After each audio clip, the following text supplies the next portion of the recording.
Welcome back guys. After discussing about the sarcotubular system, now let's continue with the components of the sarcomere. Okay. See, already I have explained you about this also in the sarcotubular system. This is just as a revision. Students, tell me, have we already discussed about the contractile proteins? Yes, we have discussed about the contractile proteins. One is the actin and myosin. Actin, what is the function of the actin, guys? Actin is a thin filament and it contains the active sites. Okay, I have shown you the active sites also.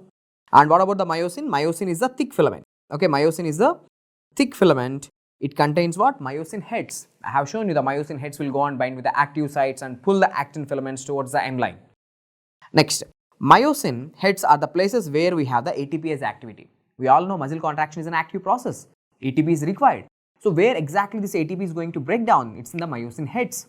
Okay. So, actin and myosin, these are the two contractile proteins. Then what are the regulatory proteins? Regulatory proteins include, they regulate the muscle contraction. Okay, they have a role in regulation of muscle contraction. What are the examples of the regulatory proteins? Two regulatory proteins I have already discussed with you. One is the tropomyosin. What is the function of tropomyosin?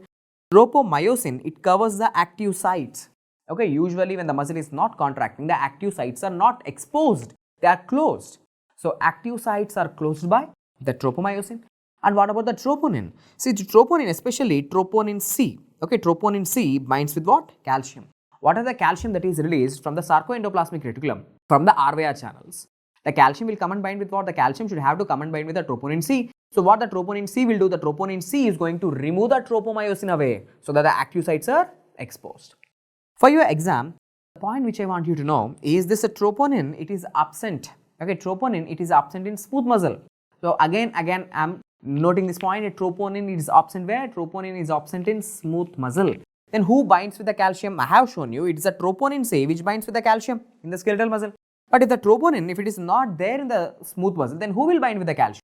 It is a calmodulin. This is a recently asked exam question. It is a calmodulin which will bind with the calcium in the smooth muscle. In smooth muscle, troponin is absent. Fine. Then what are the anchoring proteins? See, tell me, what is the meaning of the word anchoring? Anchoring means they are attaching something.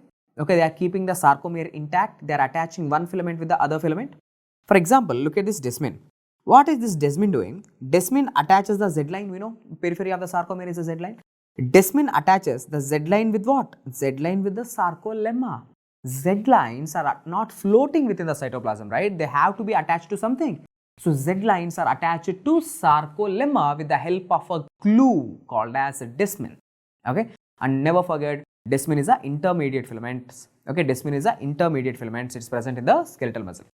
Next, nebulin. What is the nebulin doing? Nebulin, it is present along the length of the actin. It is present along the length of the actin. Okay, remember this one point. Nebulin, it wraps around the actin. Okay. Next, titin. What is this titin doing? Titin attaches the myosin to the Z lines. Okay, let me show you. For example, guys, look at here. What exactly is this? The filament that I am highlighting right now. Okay, this filament that I am highlighting right now. This filament. What is this? This is myosin, you know. Myosin, it is attached with what? Z lines with the help of this anchoring protein called as titin. You look at this and tell me how the titin is looking like. The titin, it is looking like what? It is looking like a muscle spring. It maintains the elasticity of the skeletal muscle. Okay, and titin is the largest protein in the humans. Remember this point. Titin is the largest protein in the humans. The largest gene is the dystrophin gene, but the largest protein is the titin. Where is it present? Skeletal muscle. Attaches the myosin with the Z line. What is the shape like? It's looking like a spring. So, it is also called as a muscle spring. Okay, chalo. So, with this, titin also completed. Titin attaches the myosin with the Z line. It's the largest protein. It is looking like a spring. It maintains what? Elasticity of the skeletal muscle. Next, what about the alpha-actinin and this myosin doing? Alpha-actinin also called as a capsi protein. What exactly it is doing? See, this alpha-actinin attaches what? It attaches actin with what? Z lines. Okay, the actin filaments are also attached with the Z lines with the help of alpha-actinin. Then what about this myosin doing? Myosin attaches the myosin to the central M line. Okay. So, basically, these are all the anchoring proteins attaching one filament with the other filament. So, especially for your FMG exam or the NEET PG exams, what I want you to know is titin, okay, titin, which is very, very important. Titin, the shape, muscle spring, maintains elasticity, attaches the myosin with the Z line. Next, what else you have to know? This is a nebulin and titin. Where are they absent? They are absent in the smooth muscles. They are not present in the smooth muscles. And what about the troponin? It is also absent in the smooth muscles. So, these three things, that is troponin, nebulin, titin, these three structures are absent in the smooth muscle. Done. Next, I have already shown you the structure of the sarcomere. Okay, in the structure of the sarcomere, different types of bands are there: I band, A band. Okay, the mnemonic also I gave you. The mnemonic is ZIA HM. But for your easy understanding purpose, okay, I am doing it again. Okay, look at this electron micrographic image. Okay, in this electron micrographic image, these dark bands that you are seeing here. Okay, these dark bands. What are these dark bands called as? These are the Z lines. So, the area between these two Z lines, is called as the sarcomere. Okay, this is called as the sarcomere. You already know it. Now, let me draw the areas. Okay, for example, this is one Z line, here is one Z line. So, definitely in the center, which line will be there? Definitely in the center, there will be M line. M for middle, just remember, M for middle. Okay, easy understanding purpose. M line is always in the middle. Z lines are always in the periphery. The area between the two Z lines is called as the sarcomere. Fine. Now, you can clearly see this area, okay, which is little pale in color, okay, little whitish in color, okay, immediately after Z line. So, this area is called as, okay, this area is called as I band. Okay, this area is called as the I band or isotrophic band, where only actin filaments are present. Next, this area that I am highlighting from here till here, so, okay, which filaments are present? Both actin filament as well as myosin filaments are present. Okay, so I am talking about one half of the sarcomere. So, the area which I am highlighting, this area, this is A band. Okay, A band, that is both actin, myosin, both are present. Next, I have taught you in the center of the sarcomere, this area which I am pointing, exactly this area which I am pointing, this area is called as the H zone. Okay, this area is H zone. Within the center of the H zone, there is M line. Okay, let's do it again one more time for your better understanding. Now, look here. Wherever you see the dark lines, what are these? These are the Z lines. Okay, without any doubt, just mark Z and Z. Next, what is this area? I band. So, here also I band, I and I. Now, this area which I am pointing here, okay, now I am talking about the entire sarcomere. So, what is this area? This area is called as the A band, anisotrophic band. Okay, so from here till here, this is A band, where both actin, myosin both are present. Now, within the A band, there is an area called as H zone. Okay, this area, this is what? H zone. H zone may only, so in the H zone there is only myosin filaments present. Only in the center, only myosin filaments are present. Now, within the center of the H zone, there is M line. Okay, so this is what you should know for your FMG exam or the NEET PG exam. The electron microscopic image, they might give you in your exam and they will ask you to identify the marked area. Is it I band, A band, H zone, M line, something like that. Okay, chalo.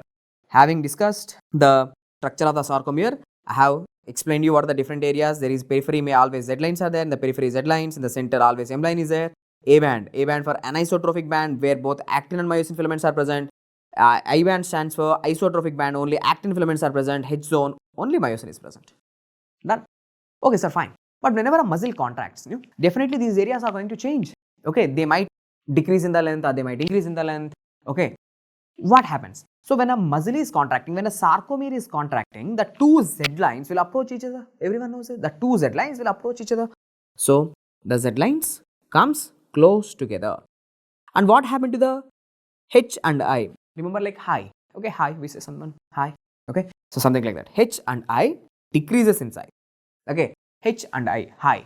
Okay, H zone and I band decreases in size. And what about the A band? A band remains constant. The A band size, the anisotrophic band size remains constant. The I band size decreases, H zone size decreases. Okay, fine. Next, after discussing this, I have already explained you about the electromechanical coupling. No need to do it again because you already know electromechanical coupling means whenever depolarization passes on the T-tubule, whenever the depolarization passes on the T-tubule, the DHPR channel opens RYR channel so that the calcium will come out. And what the calcium will do? Calcium will go and help in the muscle contraction. calcium will go and bind with the troponin, and you know what happens. So, what is electromechanical coupling? The word electro meaning the voltage is passing on the T-tubule, depolarization is passing on the T-tubule, that is electro. And what is mechanically? Mechanical meaning the DHPR channel mechanically opens the RYR channel, so that the calcium will come out. So that is electromechanical coupling happening in the skeletal muscle. And you tell me electromechanical coupling helps in the release of which ions? Electromechanical coupling helps in the release of calcium ions. So this is the MCQ. Okay. So remaining things you can go through the points. It's the same thing. Okay. Already I have explained you. It's the same thing. So DHPR, what they will do? They serve as a voltage sensors. DHPR receptors, they serve as a voltage sensors, and whenever they sense this depolarization, they open the RYR channel, so the calcium will come out. That is electromechanical coupling. Okay. Done. Next, just now I have taught you skeletal muscle, there is electromechanical coupling, and electromechanical coupling releases the calcium ions from where? What is the only source of the calcium ions? The only one source, there is only one source for the calcium in the skeletal muscle contraction. That's not the extracellular calcium. No calcium is coming from outside. It is the intracellular calcium or the calcium from sarcoendoplasmic reticulum. The only source for the calcium is sarcoendoplasmic reticulum in the skeletal muscle. Because in cardiac muscle it is different. Calcium actually comes from the outside. Okay, that is something called as a calcium induced calcium release. That happens in cardiac muscle. But in smooth muscle, the only source of calcium is sarcoendoplasmic reticulum. Okay. Next, what exactly is this calsequestrin? The calsequestrin means what? See, calsequestrin, it's a protein. I have taught you. The calsequestrin is a protein. Where is it present? It is present in the smooth endoplasmic reticulum. What this protein is binding to? It is binding to calcium. Calcium binding protein. So calcium is not actually in the free form. It's actually bound with a protein. What is the name of the protein? Calsequestrin. So calsequestrin, it's a protein present where? In the sarcoendoplasmic reticulum of skeletal muscle, cardiac muscle, as well as smooth muscle. It is present everywhere.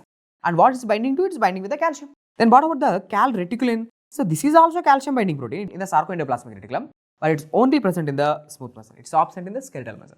So calsequestrin is everywhere, but calreticulin only in the smooth muscles. Fine. Next, what is this cross bridge cycling? What is happening in the cross bridge cycling? See, now here I am going to explain you step by step in detail. Okay, how muscle contraction is going to happen. Let's begin from here. Step 1. Okay, let's begin from here. Let's imagine calcium is available. Okay, now the calcium is available, and who is exposed for the first time? Now the active site is exposed for the first time. Now you tell me, whenever the active sites are exposed for the first time on the actin filaments, the myosin head will go and bind with it. So this first step is called as cross bridge formation. What is the first step called as? Cross bridges. Myosin heads are forming the cross bridges with the actin filaments. So this is called as a cross bridge formation. Now I am asking you, this cross bridge formation, is it an active process or passive process? What do you think? This cross bridge formation, is it active or passive? It is absolutely passive. No need of any ATP. No need of any ATP for this process. Okay. But some of the students are thinking, sir, here ADP and PA are there, like how they came. It is not because of ATP breakdown right now. See, ATP is not breaking at this point of time. Okay. Just remember, myosin head goes and binds with the active sites, and to the myosin head, who is attached? Inorganic phosphate molecule and one ADP molecule is attached. But ATP is breaking down during this step? No. It's a passive step. Okay, it's a passive process. Next, look at the second step called as a power stroke. First one is cross bridge formation. The second step is called as a power stroke. And what is happening during the power stroke? See, due to the release of inorganic phosphate, I have taught you that inorganic phosphate is attached to the myosin head.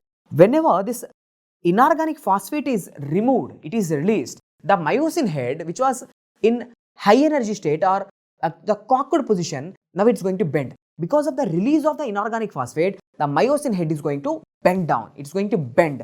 That is called as a power stroke, which is going to actually cause the dragging, which is actually going to pull the actin filaments towards the M line, towards the center of the sarcomere. So the sarcomere will contract. Okay. So now tell me, this power stroke, is it active process or passive process? It is still a passive process. I haven't shown you any ATP here. No ATP is getting broken down. There is no hydrolysis of the ATP. The bending of the myosin head, that is happening due to the release of inorganic phosphate. Okay, done. But what is happening at the end of the power stroke? Look, at the end of the power stroke, it's the ADP which is released. First, the inorganic phosphate is released. At the end, it is the ADP which is released. Now you tell me, what is the status of the myosin head? Now this myosin head, it is in the cocked position or it is in the rigor form? It is in the rigor form or it is in the low energy state. It is now not in the high energy form, it is in low energy form, it is already bent. Okay, now what we have to do is we have to bring this myosin head. Look, now the myosin head is already in which form? It is in rigor form or low energy form. For the first time, I am using the word ATP. Now what this ATP is doing? Look, now the ATP will go and bind with what? Now for the first time, this ATP molecule is binding with the myosin head. So the myosin head is going to detach from the active site.